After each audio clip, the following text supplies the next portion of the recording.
Okay, this is uh, us walking as we do every day, going from one town to the next, one county to the next, across the state of California, up and down, north and south. And we're getting close, somewhat close to the end of the day. We've probably gone about 10 to 15 miles. And we're looking for, we got the corner of our eye out for a place to stop for the night. And so when we find something that's suitable for a night's rest, we plan to stop there and unpack, pitch our tent, cook our dinner, and then go to bed.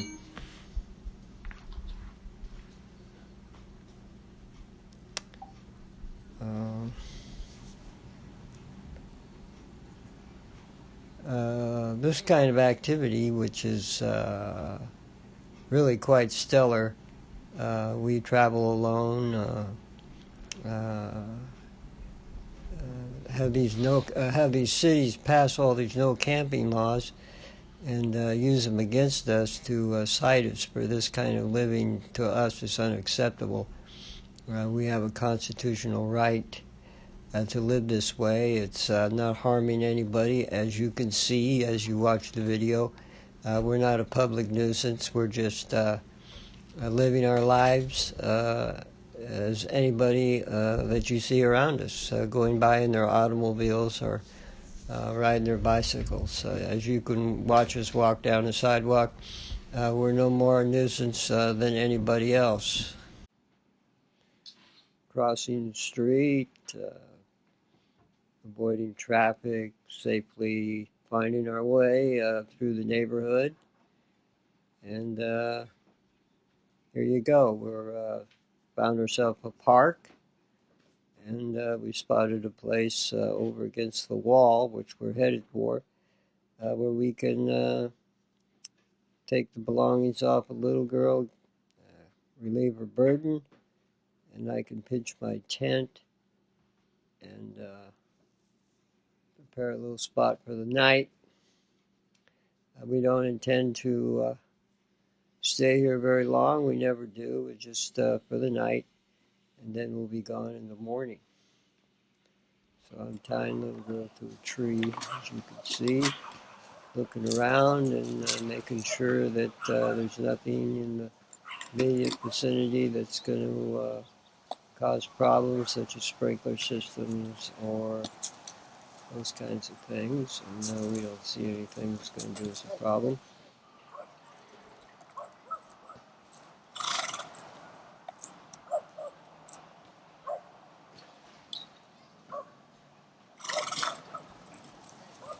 So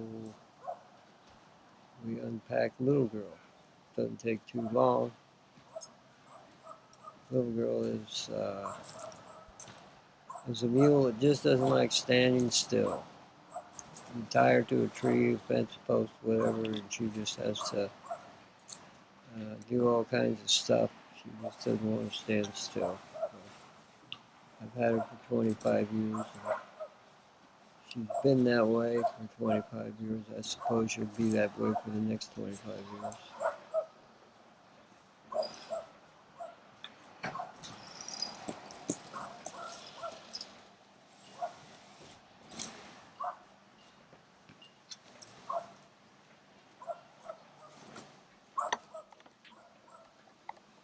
Well, that's my tarp. I use that, as you can see, to cover my load. And I use that as a ground cloth to place my tent on. And I also use it when I don't set up my tent. I just lay right down on the ground in my sleeping bag, and I'll use it for a ground cloth to lay down on top of, so I don't wear out my sleeping bag on the rough ground. Or I can throw it over the top of me if the mosquitoes and flies are bad. It's excellent protection from them. So it's a multi-purpose piece of equipment. Uh, Gets a lot of use. So I take off the pack boxes, and those pack boxes and the amount of weight that's in them is probably a maximum of 40 pounds apiece. And so you got 2 pack boxes, that's 80 pounds. The weight of the saddle and the blankets combined is 40 pounds. So the saddle and the blankets and the pack boxes, that's 120 pounds total. And then the stuff on top, which is already off, I estimated around 50 pounds. So she is packing a total of 170 pounds. And the rule of thumb for pack mules, people who do it for a living and pack people in and out of wilderness areas and so forth, the rule of thumb is 20% of the body weight that you can carry. A little girl weighs close to 1,000 pounds, so she can carry 200 pounds, and she's carrying 30 pounds less than that. So she's not overburdened by any means. So there I go. I'm setting up my little one-person tent. It's worked out pretty good for us so far. There's not a lot of room inside, but we don't need a lot of room. It's just for sleeping. Getting out of the weather when the weather's bad, or getting away from the bugs. Or getting out of the cold. It works pretty good for that. Once I get the tent fly over the top, it seals us in pretty good against cold weather.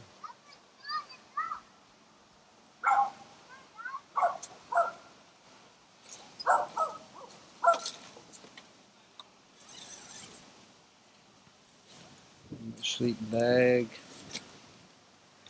You got to put some weight in there really quick because the wind will send that thing off like a kite. I use my saddle blankets as a mattress. I'll put the saddle blankets in there, and that gives me a pretty good patio to sleep on. So there's the tent fly. Took me a while to figure out what was what with that thing, but I sort of have.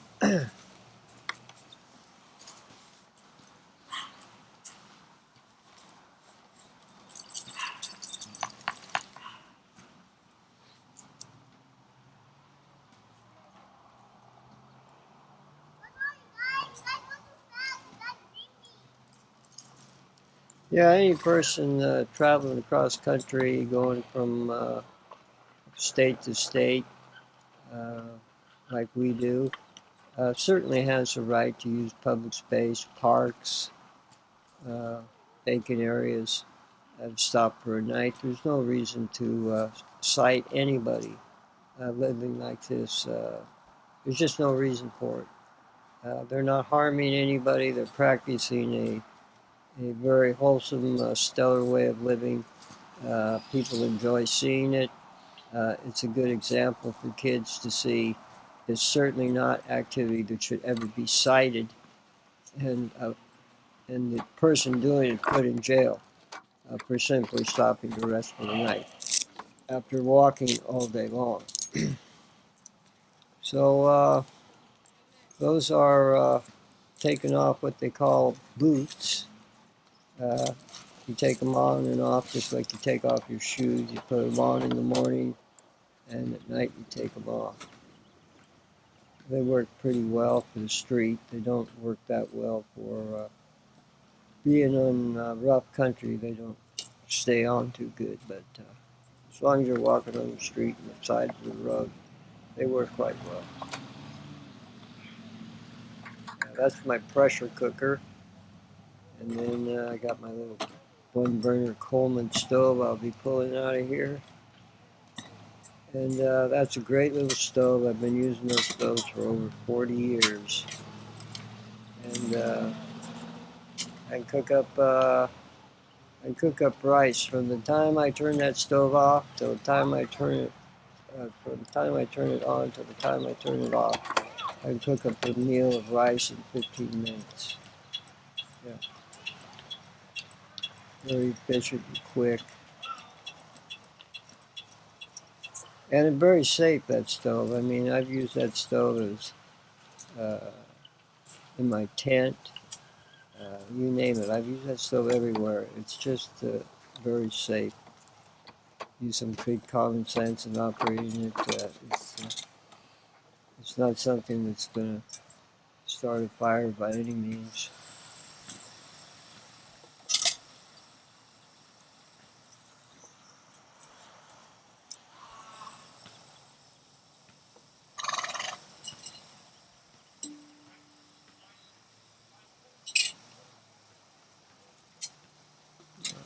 Pressure cooker on there.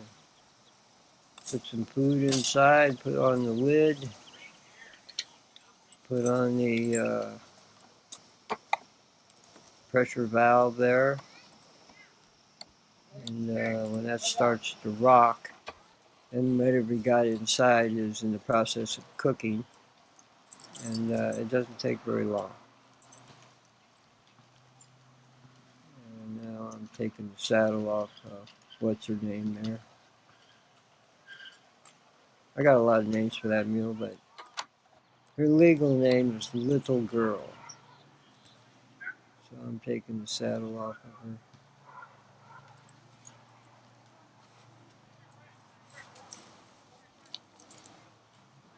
There are my saddle blankets there. I use those in my tent as a mattress.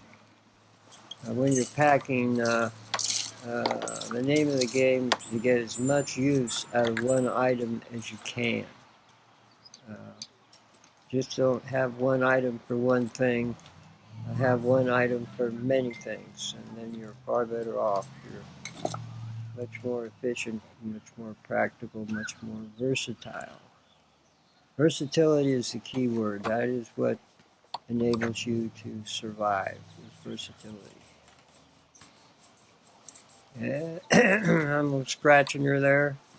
That saddle comes off. They're all sweaty after the end of the day, and they just itch like crazy, and they just love to be scratched. I don't use well, there you go. I don't use a curry comb. I don't need it. I got my hands. And my fingernails are sharp enough to provide the scratch.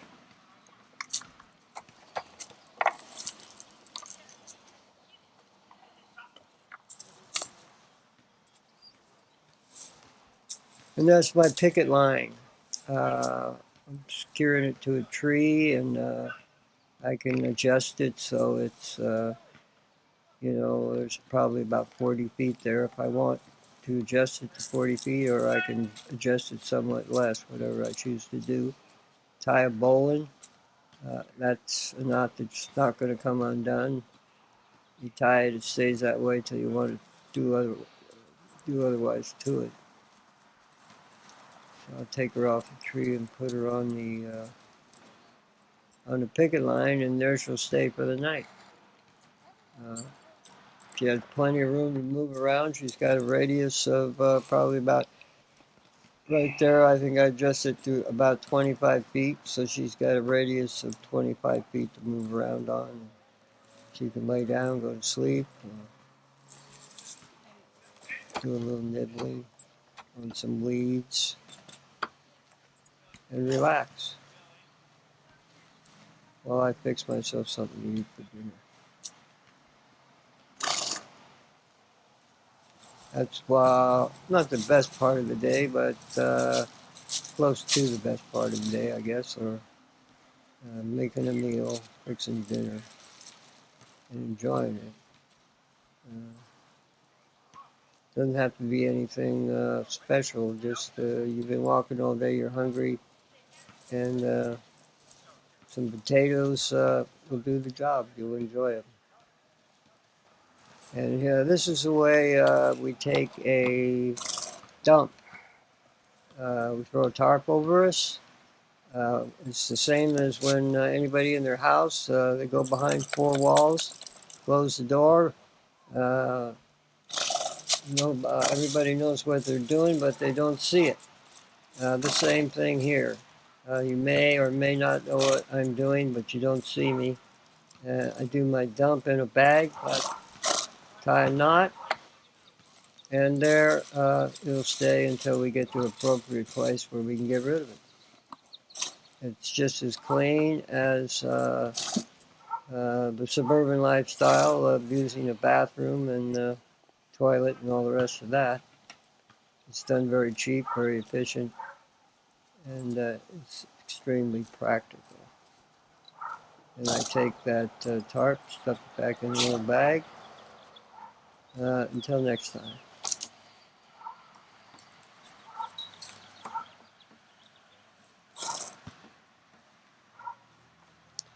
I get some more oats. Oh, I love oats. Just plain Quaker oats. If you're hungry, it's always enjoyable. The bed. Day's over.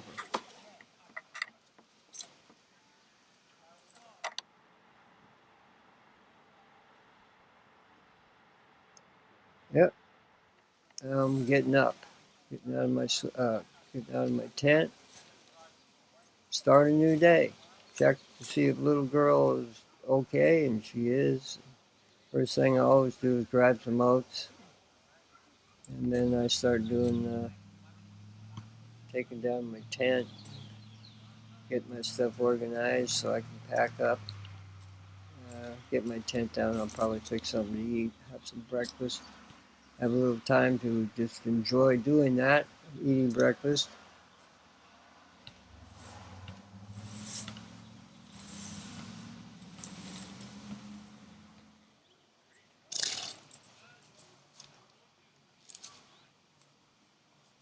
I've had that tent for, I guess, about a year now.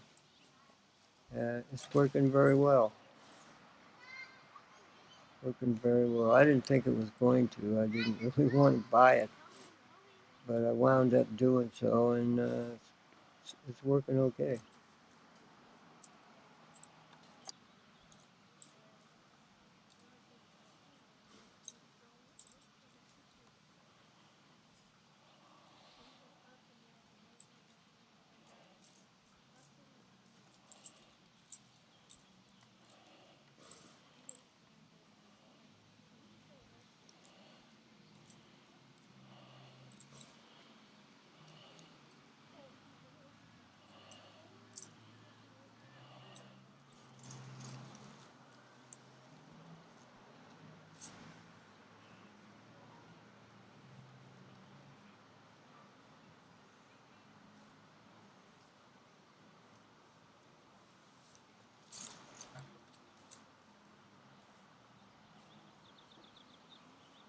Rolls up nice and compact. Put it in my pack box. It doesn't take up a lot of room. I don't have a lot of room. Room is precious commodity, so the smaller the tent, the lighter the tent, the better. And a tent is, for the size, I guess it's pretty light. It's not the lightest, but it seems to be light enough. Time I get it rolled up, it's pretty compact. I could stuff it in my pack box and not take up a lot of room.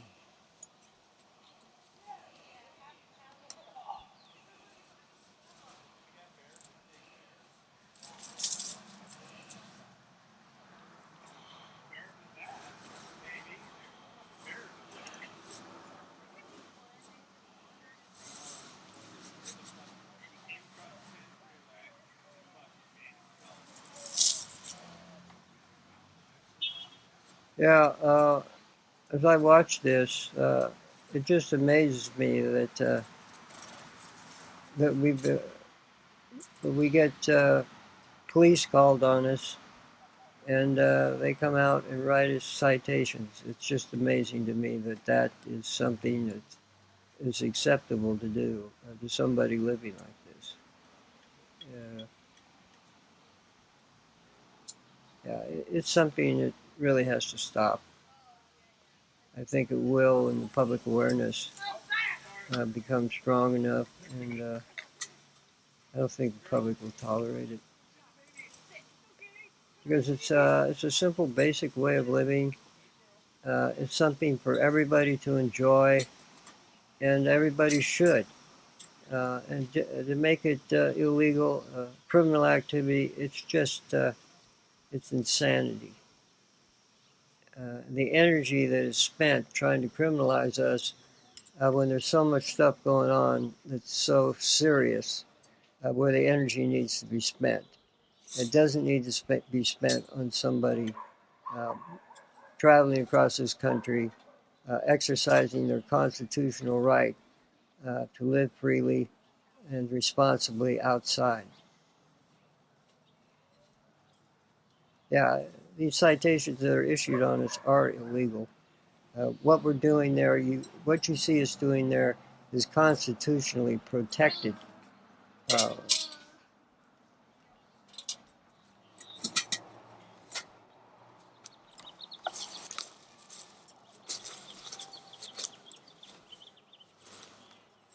now there I'm putting away my pressure cooker. When you put stuff away, you got to pat it so it doesn't bounce around and uh, chafe and wear out. You have to pay particular attention keeping stuff padded so it stays in one spot. And you got to have your pack boxes balanced all the way through. Each pack box has to be balanced from one end to the next, and then the opposing pack box has to be. You want to get it within a pound of the other pack box, plus or minus. And that's not hard to do. After you do this for a while, you can feel it. You can just feel the weight. You don't need a scale. Yeah, you don't need to bother with a scale. That's something you don't need.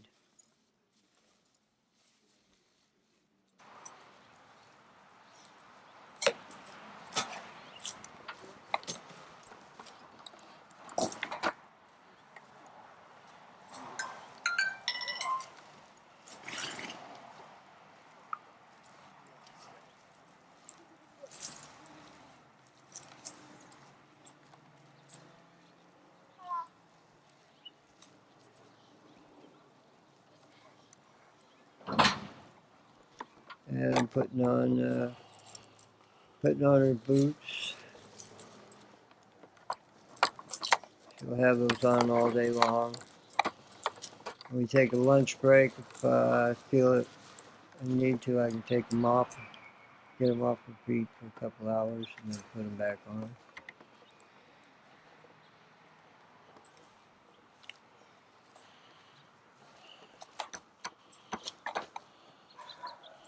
That lead rope there is an exceptional lead rope. I've had that at least 5 years, steady.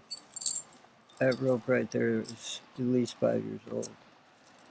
That's a long, long time for a lead rope.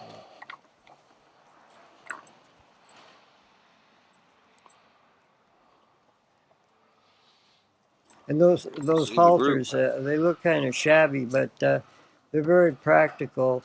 I just use rope, and I use a leather strap over the nose. And they're very practical because when one section wears out, I just pick a piece of rope up that's all over the place and insert it, cut the old piece out and insert a new piece, and little or practically no cost, zero cost, as opposed to buying an expensive halter, which especially on this mule, gets destroyed quite quickly. She just destroys everything you put on her. Halters, saddle, blankets. It's her favorite pastime to destroy stuff. You leave her tied to a tree or a fence, and you can watch her immediately start slamming the boxes into the tree, raking the fence, trying to catch the saddle and the gear on the fence. And when she catches it, she knows it, and then she just yanks. Off she goes and rips it all to hell. She's destroyed more stuff. She's destroyed hundreds of dollars worth of stuff over the years. You can see that strap there has been destroyed. She did that about 2 days ago. I'm not going to fix it. I could just temporarily tie a knot. It's going to stay that way. I'm not going to waste a lot of money on that mule because she just will destroy everything you put on her. So I'll leave that. It's working. I'll leave that till it doesn't work, and then I'll have to fix it at that point. But I don't go out of my way to put nice stuff on her because she destroys it.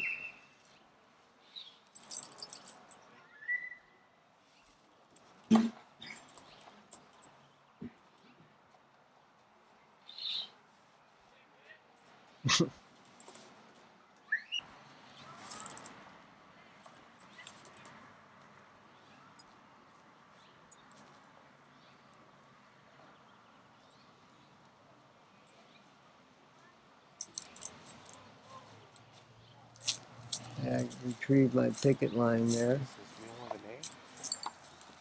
I run a rope through a hose, and the hose protects the mule from if they get caught up in it.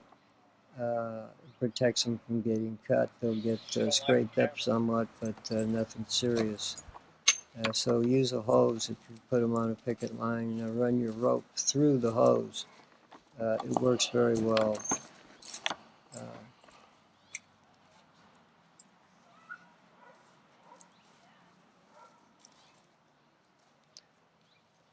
But once a mule learns to move around on a picket line, they don't get caught up in it anyway. And if they do, they don't hurt themselves. They just dance right out of it. They can do anything on a picket line once they learn how. It doesn't take them long. But the first time you ever put a mule, or a horse for that matter, on a picket line, you have to be very careful because they will get caught up the first time. And that's why the hose is so essential. They'll scrape themselves up somewhat, but it won't be anything serious. Where if you didn't have the hose, they could seriously cut themselves. The rope just saws right through them. They start kicking and they get caught up in it. The rope will saw right into them.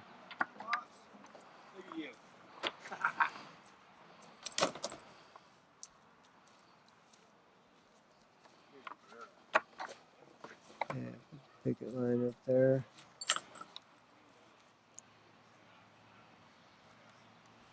That tarp there, I use that as a ground cloth quite a lot. And then I throw my my saddle blankets down on top of that, and then I put my sleeping bag on the saddle blankets as a mattress, and then throw that green tarp over the top of us.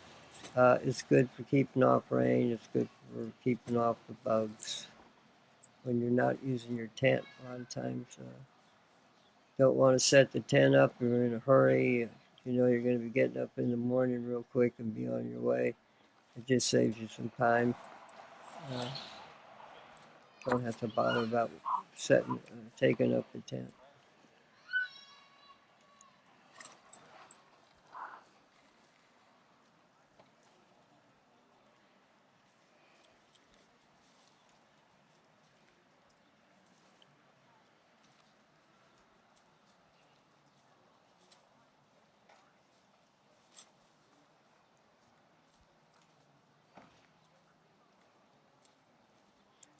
And I grabbed my tarp, which was my ground cloth from my tent, and now it's going to be what they call a mantee, which is going to cover all that stuff on the top, protect it, and keep it all together.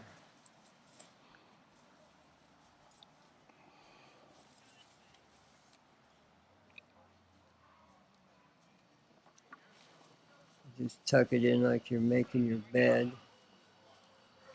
Tuck in the corners and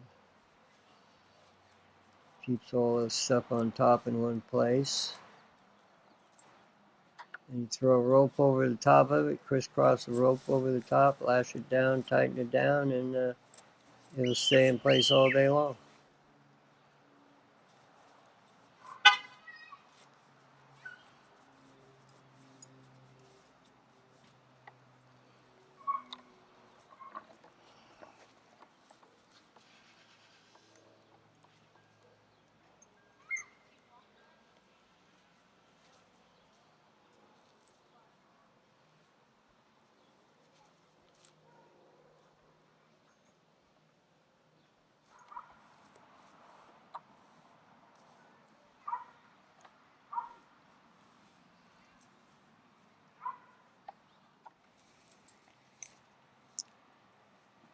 So there you go. We're completing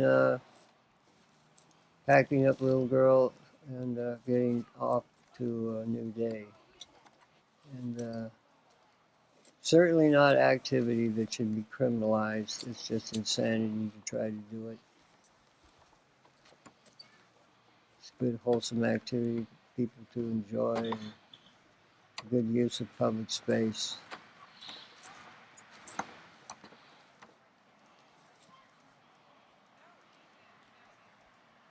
You don't have public space, you don't have any freedom. Somebody else, everything becomes private, and somebody else tells you what you can do. And a good, healthy, strong public space segment of a country is essential. And this way of living is certainly a stellar way to use it.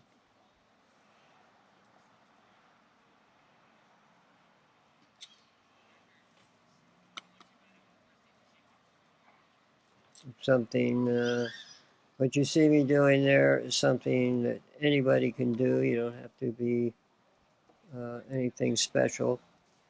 It's just basic human activity, and it's just very enjoyable. It's worthwhile doing. Anybody that would do it long enough to give themselves a chance, there's no question you would enjoy it.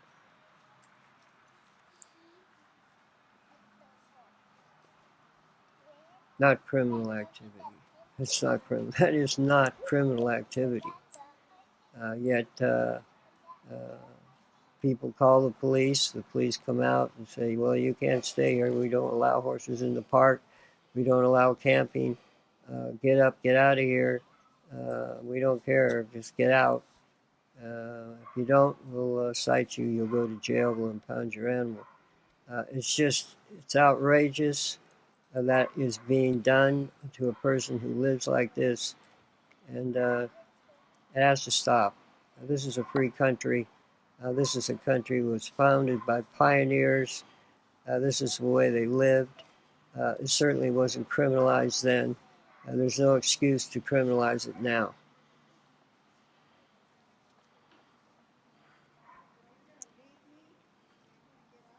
There you go. We're packed up and off we go.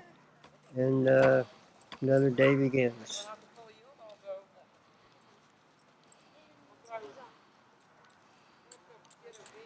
There's a garbage can up here. We'll stop at the garbage can and empty our carry-all of any garbage that we accumulated during the night.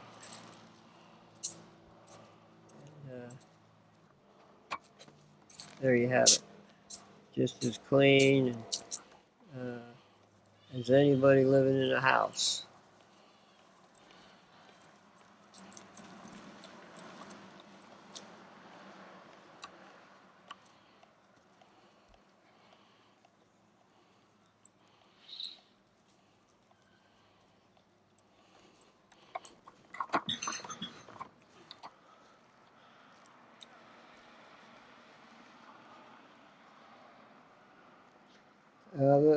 I just can't let the subject go. Is that a criminal you see walking across the street? Is that somebody that you fear? Is that somebody carrying a weapon? No. That's a peaceful, weak little man enjoying himself, showing you a way you can enjoy yourself. That is not criminal activity. And for these city councils to pass these laws that criminalize this kind of living, it's sickening. It's really sickening.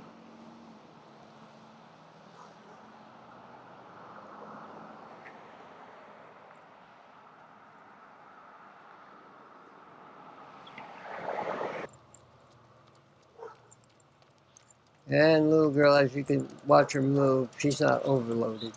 She's not under a burden. She's moving freely, and she's having herself a nice time. The last thing on her mind is what's on her back. She's not. She's packing a load that she can comfortably carry all day long. And most times we break, take a lunch break, so it comes off, and we usually stop for a couple hours.